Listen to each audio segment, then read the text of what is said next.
Ladies and gentlemen, welcome to the Q1 FY26 earnings conference call hosted by Bharat Forge Limited.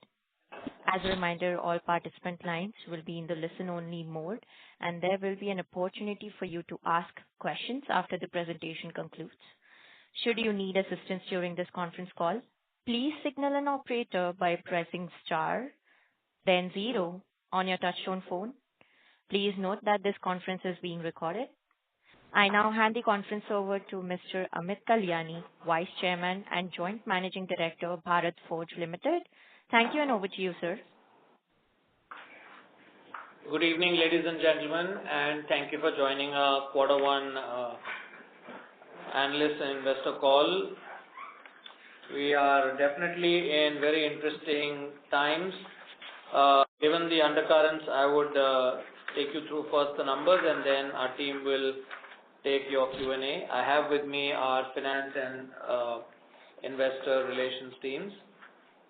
Q1 revenue for Bharat Forge on a standalone was 2,105 crores, which is about down by 2.7%.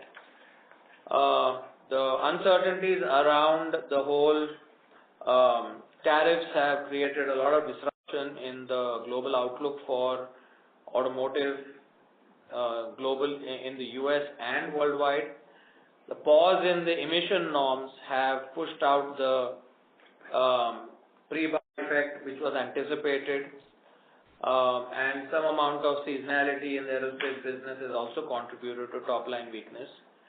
Standalone EBITDA in Quarter 1 was 588 crores, which is about 6.5% lower due to low utilization and a different product mix. We have absorbed about 14 crores worth of tariff-related expense in Q1. At a consolidated level, Q1 revenue was 3,909 crores, which is 1.5% higher quarter on quarter. EBITDA moved up to 682 crores, which is a margin of 17.4%. And the consolidated performance showed an improvement on the back of better profitability in the overseas business and reduction of losses in the Kalyani powertrain. During the quarter, we have secured new business worth about 588 crores. About 900 crores, which is Bharat Forge 429, Defense 269, and JSA about 149. On the overseas subsidiaries, our EU aluminum operations were stable. Utilization levels are at about 70%, and we had an EBITDA of about 33 crores. The US aluminum business had a fairly decent quarter driven by operational efficiencies and better utilization, with the second consecutive quarter of positive EBITDA margins of 6.1% in Quarter 1, and current utilization levels for the aluminum business is also about 70% of phase 1 volumes. We will continue to evaluate the restructuring options for the European steel business, and will update you on the progress in due course. I think we put up a fairly decent show given the current circumstances, which continue to evolve as we speak. Tariff-related uncertainty is definitely something that nobody has ever experienced before, and is something that we are engaged with our customers in finding a resolution. I just want to highlight to you that only about 1/3 of our exports from our Indian manufacturing, that is Bharat Forge, that is India manufacturing, which is BFL plus industrial plus defense, etc., were to the United States in Q1. Our overseas aluminum operations have turned the corner, driven by higher utilization rates and better operating metrics. In India, a wide portfolio across steel forging, ferrous and aluminum casting is helping us increase our content per customer across sectors and geographies. In the medium to longer term, you will see the center of gravity shift back to our India operations as manufacturing in India becomes larger and more lucrative, and we are already seeing opportunities emerge for machine tools for supply to emerging sectors in domestic market as well. Our acquisition of the American Axles India CV assets is another step to build upon our India bet and to add more value-added product in our lineup. This gives us access to the thriving light commercial vehicle and SUV segments as well. In addition to manufacturing facilities, these assets provide us with vital engineering know-how to design axles and approved axle designs. With a good RFQ pipeline in the defense business, we expect to see some orders getting finalized additionally in this fiscal. Q2 looks a little weaker, driven by US exports, and hopefully marks a low for this cycle. Second half should be better than the first half. Talking about the rest of the year, we expect that aerospace should continue its 20+% growth annually YOY. This business has limited exposure to the US market. American Axle should add about 1,000 crores to the consolidated top line for the year. We will see it consolidate from Q2 FY26. Steel Europe, as I mentioned, in 6 months we will have a roadmap in place which will outline the entire process that we will undertake for this. Q1 in JSA is a seasonally weak quarter, aggravated by tariff uncertainty and some amount of slowdown in the renewable energy sector due to the pullback on renewables in the United States. I think to sum it up, from where we are today, we should see positive momentum in news flows and performance, especially in second half.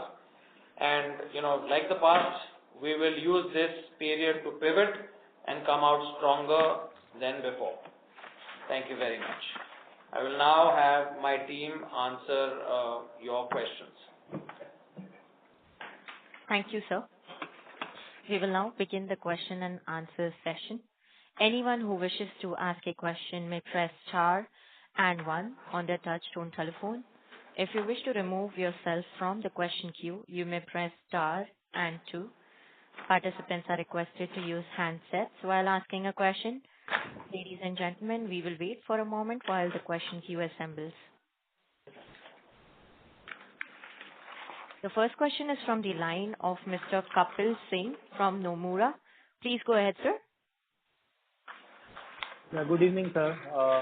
Indeed a tough quarter, but I would say a good performance considering the circumstances. Just wanted to ask you regarding the tariffs.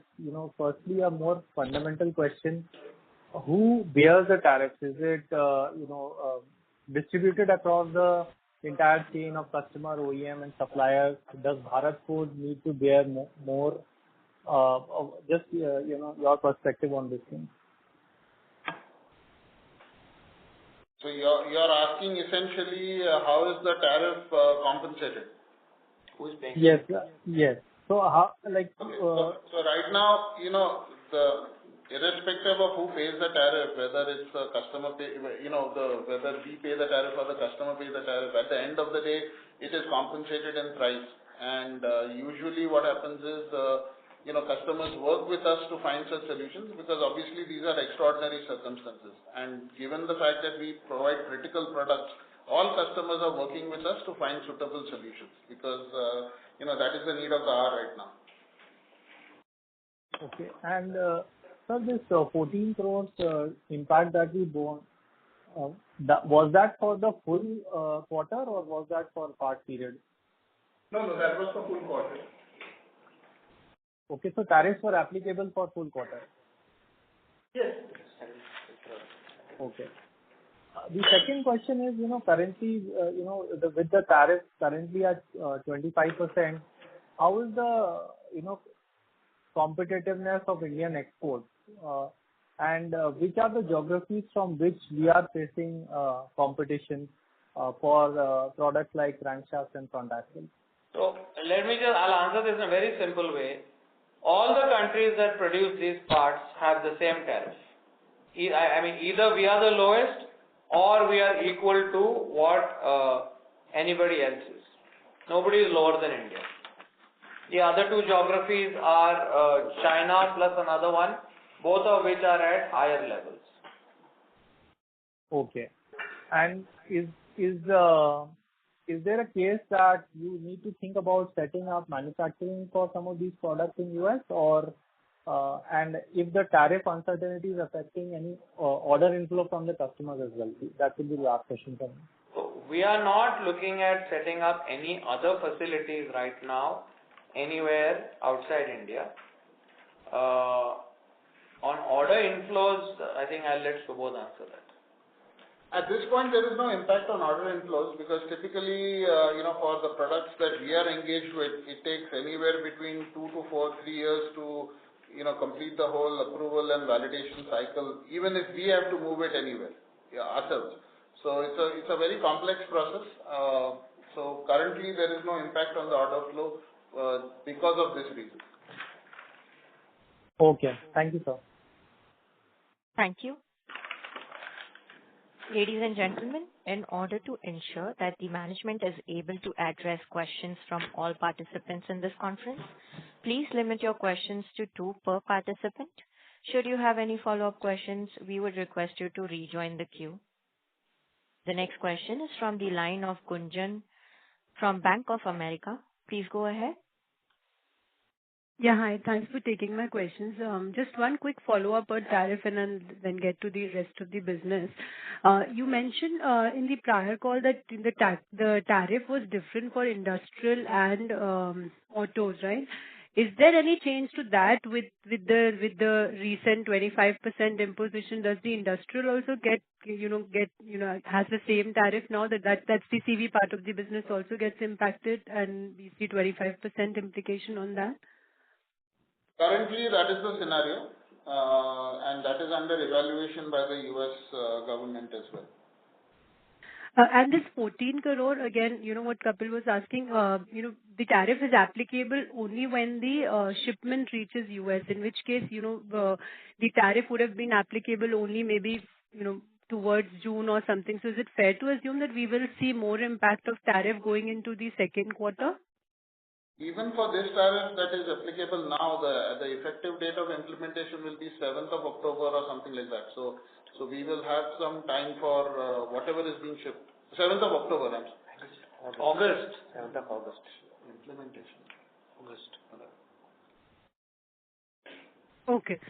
Okay, got it. Let me move on to some other parts. I think maybe, it'll be good to hear from you on the defense bit. You do mention that there is a pipeline, you refer to some pipeline and strong visibility on that.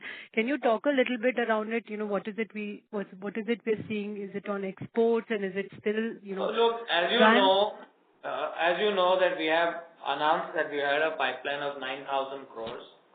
After which we have one more tender which has to get converted into a signed order. Once that happens, that will add another 1,400 odd crores to our order book. And that's domestic? That's a combination. This last order that I'm talking about is domestic. Okay. Got it. And lastly, just on the... Could you rejoin the queue? Sorry, we have only... Yeah. Okay. All right. Thank you. Thank you. The next question is from the line of Mr. Pramod Kumar from UBS. Please go ahead, sir. Yeah, thanks a lot for the opportunity. Amit, just wanted to understand, you said every country which is exporting into US is either paying tariff as low as India or higher, but is there no I said for the countries which are producing the same parts. Yeah. So, but is there no onshore US plant for forging by ThyssenKrupp or anyone? There are forging plants, but not for machining. Not machining. So, on the forging side, there could be some competition or cannibalization with the... Sorry? Not really. I don't think there's any capacity.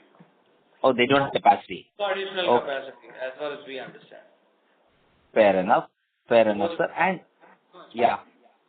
And you did talk about second half being better than first half.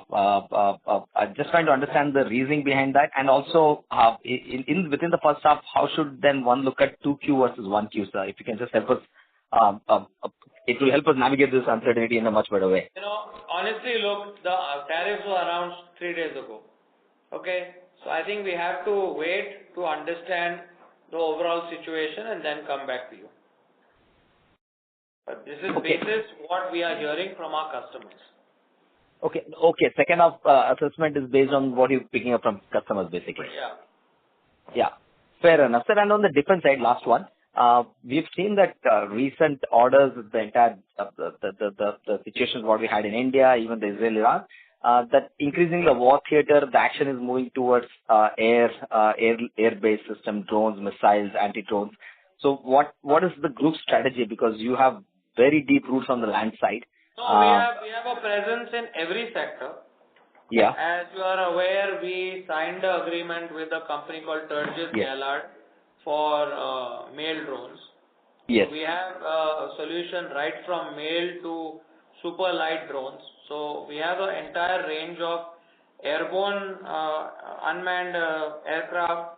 We have for land-based unmanned products and for water-based unmanned products. And if you can just help us understand, out of the defense order backlog, including the 1,400 crores what you're talking about, how much will be the component of non-land systems? Sir? Because ATACS is normally what everyone associates Bharat Forge with, and even the carbines. So if you can just help us understand the split.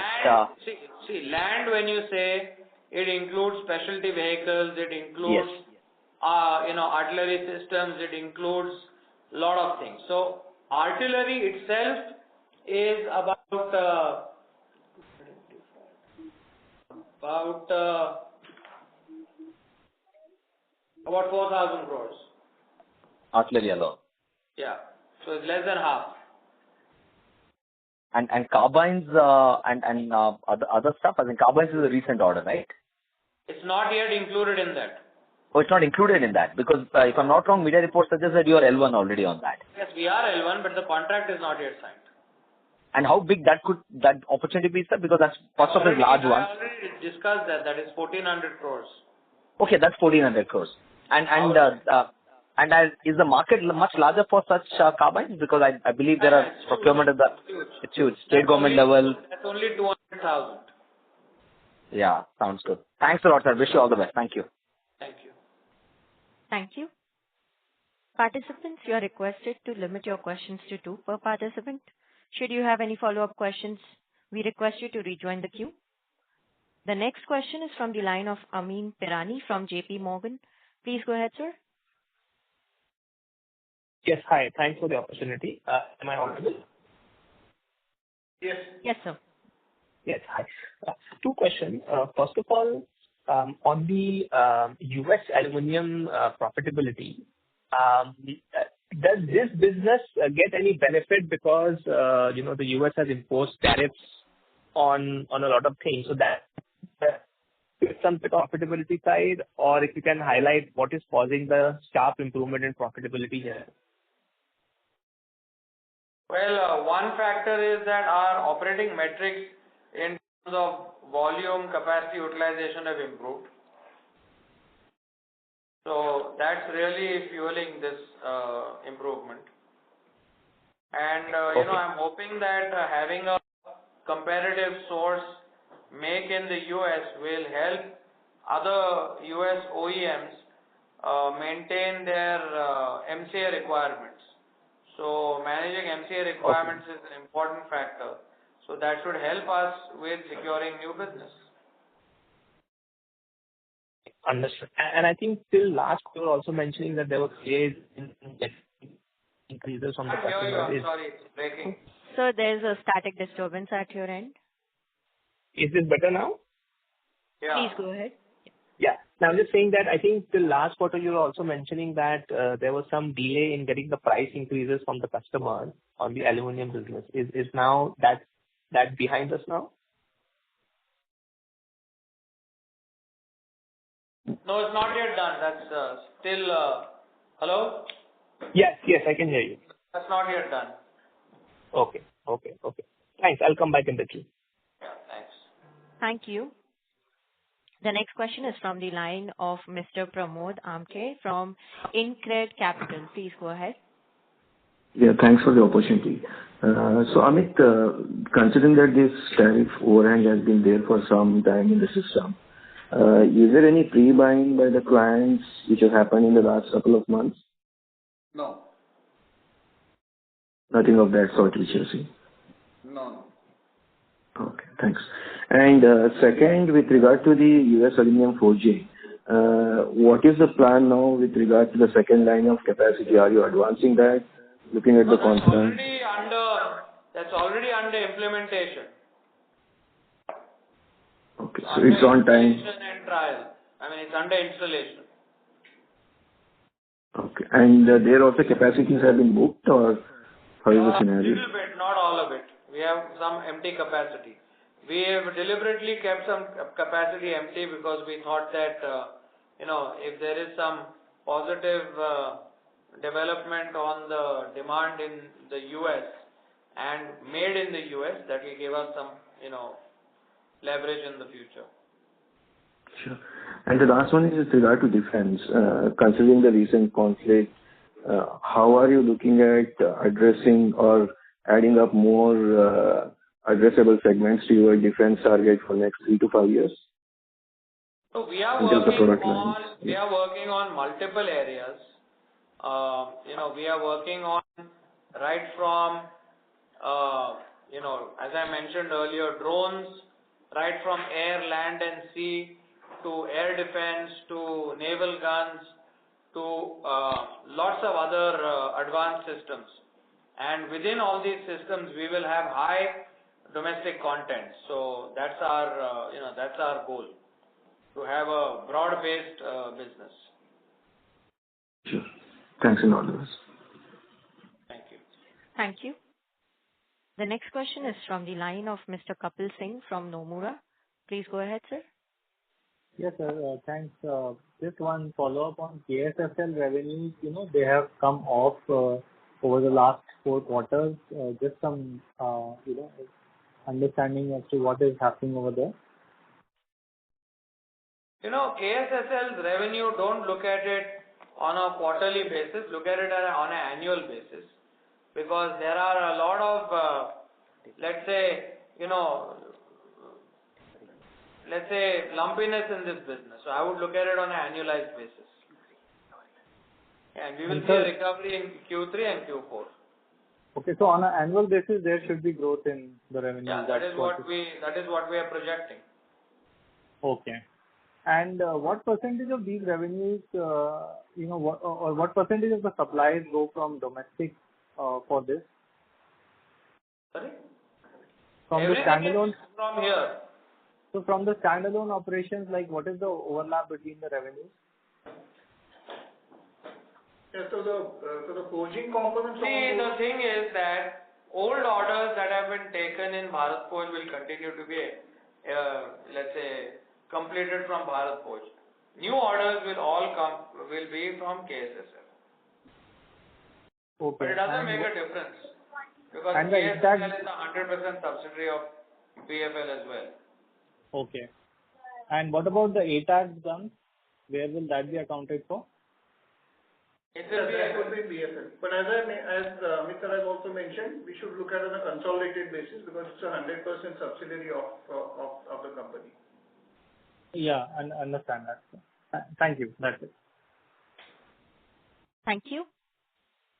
The next question is from the line of Mr. Balasubramanian from Arihant Capital. Please go ahead, sir. Good evening, sir.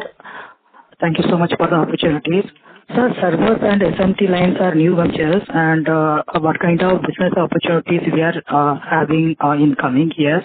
How does this align with government incentives?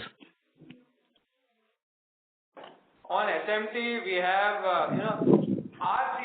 we have electronics as a part of, our business in defense and in EV and other electronics businesses. So, we see an opportunity to make electronics components, subsystems, and also some end products as an opportunity for the Indian market and also as a backward integration for our defense and EV business. So that is why we have set that up, and we are already generating revenue from this, and we will also get PLI for this from, we have applied for the PLI for this, and hopefully that should come through. Okay, sir.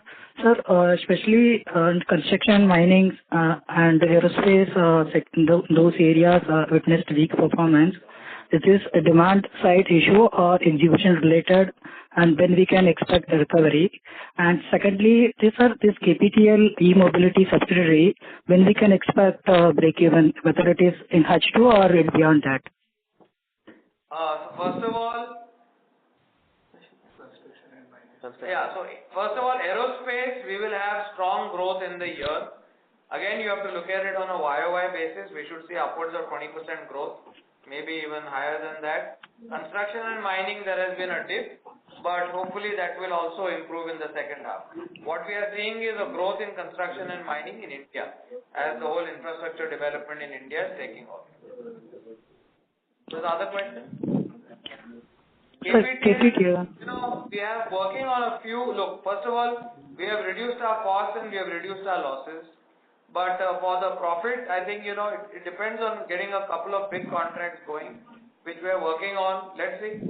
Right now, there are challenges in EV for everyone because of the whole, no magnets available and things like that. So let's see. Thank you. Thank you. The next question is from the line of Mr. Viraj from Simple. Please go ahead. Yeah, most of the questions have been answered. Just 2-3 specific questions. It's very muffled. Yes. Is it better now? Yes. Hello? Please go ahead. Yeah, most of my questions have been answered. Just few questions on AAM. I think we will start consolidating from Q2. So what is, if we look at the past performance, last 3 years, we have seen a very good, healthy growth in that target company. So what is driving that and what is our play going forward? Because I think we also co-own stake in automotive axles. So is there any no-compete or, any color you can give? How are we approaching this going forward in our plans? We see a large opportunity in India in a variety of sectors, not only on highway but also off highway, and in new sectors to get into. So we will continue to pursue growth opportunities in India and grow our business and grow our profitability. That is our, let's say that's what we are after. And is there any no-compete with automotive axle? I mean, eventually can we also participate in MHCV or we will be restricted to LCV and CV? Look, we are an axle manufacturer, so we will make axles. Okay, thank you. Thank you. The last question for this session is from Mr. Mithun Aswath from Kiva Advisors. Please go ahead. Yeah, there was some partnership that with Concall Electronics to manufacture servers in India. Could you just highlight in terms of how large these opportunities that you're getting into could be in the next few years? Yeah, so, there are 3 sectors of servers that we are targeting in India. There is one sector where servers have to be made in India. There is a second sector where you have AI-based servers, and the third is just data servers. So we're targeting all 3, and I believe that there is a large market for servers, something in the order of 20,000 a year, going up to 75,000 a year, and these are large servers. These are not the small servers. So this is a big market, and we want to see how we can be a competitive player in this market and a local player. So right now we're starting small, but we will build the capability to do much more development and much more value addition in our servers for our customer base over here, especially the niche and specialty customer base. Thank you, sir. Thank you. I would now like to hand the conference over to Mr. Amit Kalyani for closing comments. Please go ahead, sir. Yeah, so thank you very much, ladies and gentlemen, for your comments and questions. As you know, we are facing unprecedented times, but this company has weathered a lot of downturns and a lot of uncertainty in the past, and we've come out stronger because we've always looked at our capabilities and expanded into new areas, and we've worked internally to make ourselves more competitive, and that's the same thing that we will do this time around also, and I'm quite confident that we will come out stronger and better at the end of this. So thank you very much for your time and interest, and I wish you all a very happy evening. Thank you and good evening. Thank you. On behalf of Bharat Forge, that concludes this conference. Thank you for joining us, and you may now disconnect your lines. If you found this video helpful, please like, share and subscribe to Concall India for latest upcoming Concall.